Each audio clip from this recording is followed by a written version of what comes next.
खुदाई है।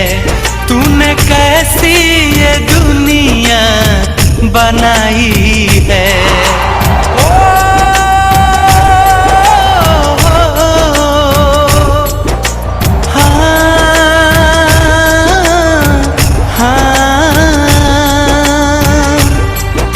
खुदा तेरी कैसी खुदाई है।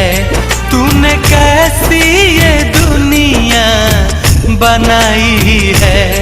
प्यार करने वालों को सताया जा रहा है। प्यार करने वालों को सताया जा रहा है। क्यों मोहब्बत का नक्शा मिटाया जा रहा है। क्यों मोहब्बत का नक्शा मिटाया जा रहा है।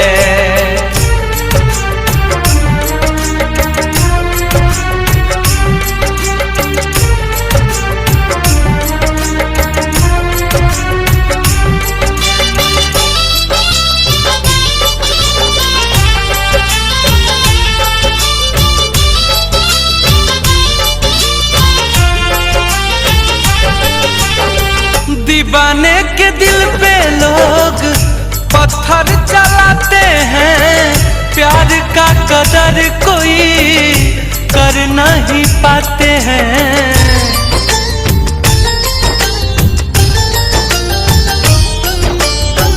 दीवाने के दिल पे लोग पत्थर चलाते हैं। प्यार का कदर कोई कर नहीं पाते हैं। प्रेमी प्रेमिका को कितना रुलाया जा रहा है।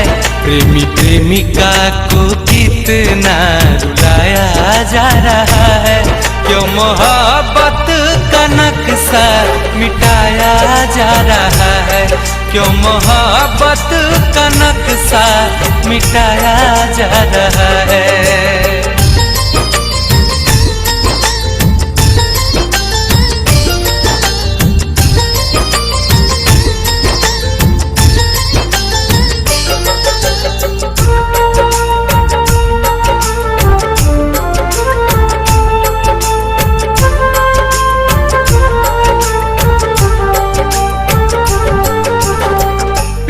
क्या कसूर है जो लोग इससे लड़ते हैं।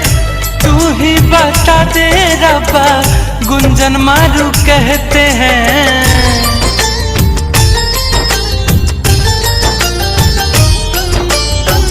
प्यार क्या कसूर है जो लोग इससे लड़ते हैं।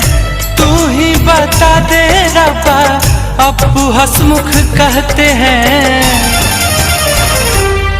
प्यार आग लगा के जलाया जा रहा है।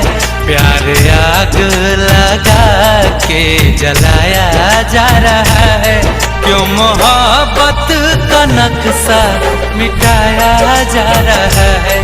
क्यों मोहब्बत का नक्शा मिटाया जा रहा है।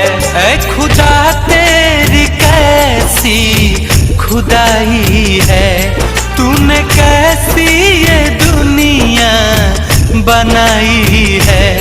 प्यार करने वालों को सताया जा रहा है। प्यार करने वालों को सताया जा रहा है। क्यों मोहब्बत का नक्शा मिटाया जा रहा है।